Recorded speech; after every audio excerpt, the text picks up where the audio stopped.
everybody, and a very happy Thursday to you today. I hope everyone is doing great. I hope you are having a wonderful day, wonderful week so far. It's almost Friday and coming into the weekend, and hopefully a little bit of creative time for you today, as well as coming into the weekend too. So my name is Sarah, and I'm very excited to be with you for this Altenew Live today.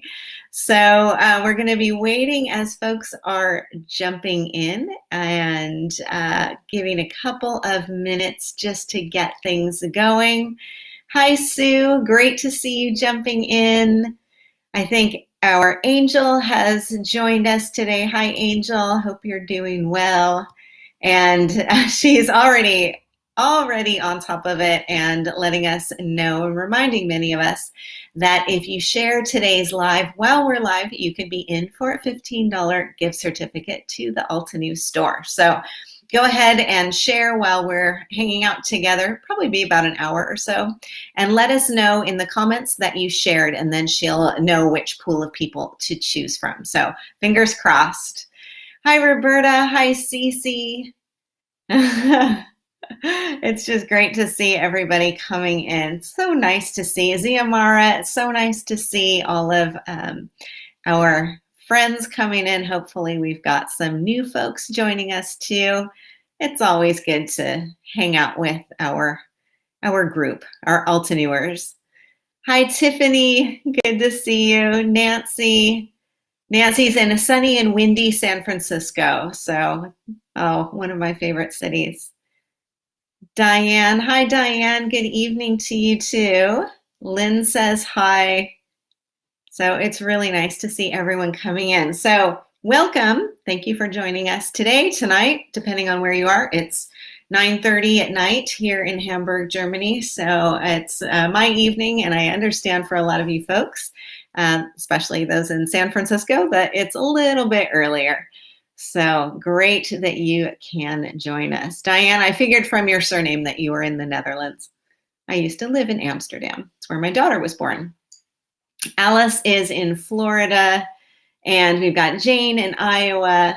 Fantastic. We're getting everybody, so this is great. So again, just a little reminder, if you share tonight's live while we are live, then you can be entered in for a $15 gift certificate to the Altenew store. So do be sure to, after you share, to post it down in the comments so that our lovely Angel will know. Okay. So today I have kind of a repeat. If you joined me, it wasn't last week, it was the week before, for our live, which unfortunately got interrupted by the internet gremlins that came along and slowed everything to a crawl and made it really difficult for us to do much crafting without things getting blurry and a funny image and all that kind of stuff. So we're going to try it again with the Build a Flower Clover collection, because a lot of folks were really excited about this. I really was excited about this, and it was a shame to have to sort of end really abruptly. So we're going to be playing again with the Build a Flower Clover Stamp Set. So you can take a look at what we've got here. The clover, it's a layering stamp set. So you can see here you've got your layers of clover. There are two different sizes. There's a larger one and a smaller one. Each one of them is a 4 layering process. So here's one, all these 4. And then the other one is this row here plus this little guy over here. So there's 4 each. You can see on the back, of course, they always give you the layering guidelines on here. So you've got the 2 clovers. Then you also have 2 leaves. So you have a 3-leaf cluster. You can see the layering here, and then a single leaf and the layering over here. I have 2 sentiments on here, really nice, versatile sentiments. So one says, your kindness is radiant. And then the other one says, life is beautiful with friends like you. So just really, really heartfelt sentiments, I think. There is also a die set to go along. So with the die set, you're going to have the 2 clovers. You have 2 stems. I should have pointed out. There's a tall stem here and then a slightly shorter one here. So some really nice building blocks, if you will. And then, of course, on the die set, you've got the 2 stems, you've got the leaves, and you've got the clover tops.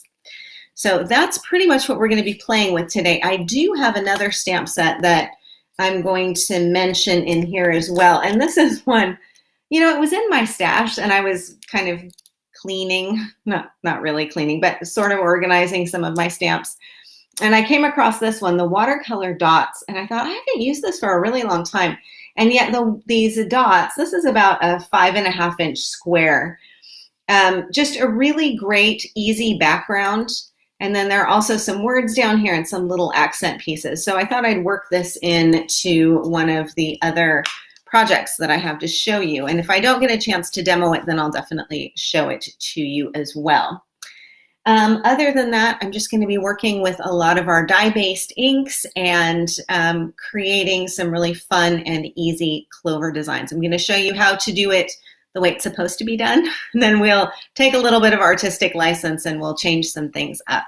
So before I flip over the camera so you can see my work surface, I just want to take another quick look at the comments and make sure that I didn't miss any questions. Looks like we are doing really well. Hi to everybody, Carmen and Chris and Alice, Tiffany, Stacy, Sarah. It's just great that you are all joining us. So thank you so much. Okay, I'm gonna flip down the camera view here so that you can see my work surface. And then we can get to stamping. Okay, so I'm gonna be working with my Misty, my stamp positioner, and I just find that it makes it a lot easier when you're doing your layering stamps to have a stamp positioner. This layering set is really pretty easy. It's pretty intuitive, I find, but it is also still really nice to have a little bit of a helping hand. So this is the card that we're going to be working with first of all, and you can see it's just a really simple layout, simple design. I've got my clover, I've got my leaves and stem, and then I also have my sentiment just going across here. Now you can use this as a foundation. You could add more things to it if you wanted to, but I thought let's just take a look at something that's quite clean and simple, okay? So for this, I'm gonna have my Misty. I'm also going to bring in some of my inks. So I want to have 4 layers. I'm gonna do all 4 layers of the clover. So I need to have 4 kind of graduating shades of a color. So here I've got pink pearl. This is the lightest. Gets a little darker with rouge, then coral berry, and then the darkest, my accent piece, is going to be grapevine. So I'm going to have these 4 kind of on hand. I've got my leaf colors over here as well. We'll get to that in just a second too. So again, taking another look at this, you'll see the large clover and then the small clover. I'm going to do the large one. So I'll do pink pearl for the base layer, rouge for the next layer, that's the detail, coral berry, and then finally finishing off with grapevine right here. And remember, this little one down here goes with this clover. So we're going to leave him be for right now. Okay, so let me get my stamp positioner all sorted.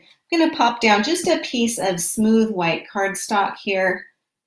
Not a really fancy cardstock, but just a good sturdy weight, smooth white.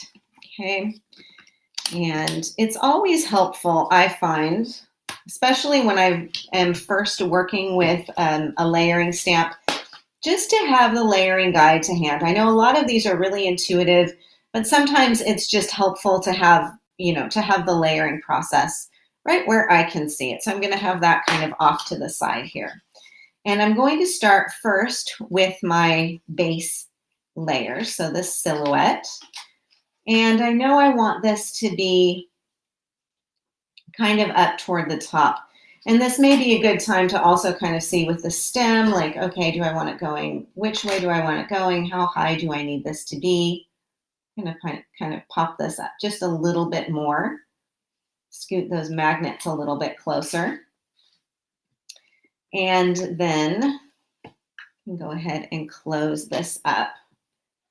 And again, starting with my lightest color, which is the pink pearl. Just tap on that ink and close this up. Okay, so here we have a really nice little pink blob. Kind of hard to tell what it is, but once we get layering, you know how it goes. It's going to come out to be something really exciting. Okay, pop this back on here. And then grab my second layer. Okay, so then when I go to put these one on top of the other, again, just taking another quick look at the layering guide, and you'll notice on here that it's recommending that you start kind of down at the bottom and then also look at these two sides when you're layering one on top of the other. And that's always a good habit to get into, just to double check when you're doing this that you've got the right edges being layered up and the right positioning. So I'm going to pop this down. I think I've got it. And my next color is going to be rouge. So slightly darker than the pink pearl. So I'll ink this up. And again, just pop this down directly on top. And there you go. So you can see it's starting to add a little bit more color and dimension on here. And then I can go for my third layer, which will be this one right here.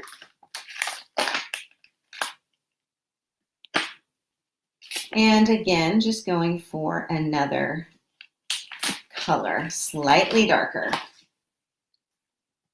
And that's going to be the coral berry. Okay, so again, lining this up. And it's pretty much always where you're going to be starting at the bottom, getting that lined up, and then sort of fiddling from side to side to make sure that you've got the edges pretty much in place. Okay, so the coral berry is the next color.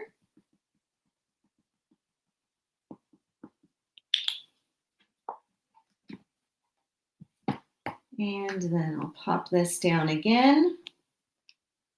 And again, this is the magic of the layering stamp sets, I think, because then you can start to see building shade upon shade, layer upon layer, and how it really starts to take shape, going from that funny little blob that we started out with to something a little bit more intricate. Okay, and then our final layer, of course, is going to be this one right here.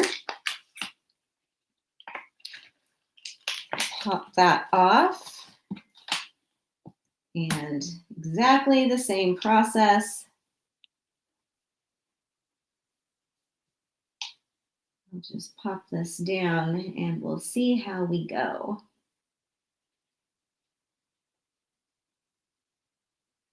Okay. And this will be using the darkest and most dramatic, I guess, finishing step here with our grapevine.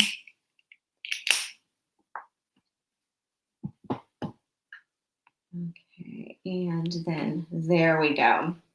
So you can really start to see where those colors and the different shades are taking effect and really stacking kind of one on top of the other, which is great. Okay, so now I'm done with the top of my clover, and I can start looking at adding some other parts to it. Now, if I decided that I wanted to have this be dimensional and maybe I wanted to pop this up onto foam tape, now would be the time to grab the cutting dies, which I'm patting around for. Let's see, here we go. And go ahead and take this large die and then just simply tape it down in place and run it through your die cutting machine. But I wanted to keep mine all together on my card front. So the next thing I'm going to do is add a stem in here. So I've got a long stem and I've got a shorter stem. So I can sort of position this on here and see which way I want it to go. Now with either one of these, they kind of have a natural curve to them, but don't forget, you can kind of manipulate the curve on here. So I'm going to take the long one, and it can go this way. Sorry, like that. I can also flip it around and have it go the other way. So it's not really noticeably narrower at one end or another. So I'm going to have this going like so. Okay, and close this up. And then what I need to do is kind of consider my leaf and stem color choices. So I'm going to move aside my flower colors and bring in my leaf colors. So I'm working with 3. Again, it's a layering process for the leaves. So I'm going to incorporate the same color into the stem. So I'll be working with bamboo. It's like you've kind of just stuck on the leaves, which is what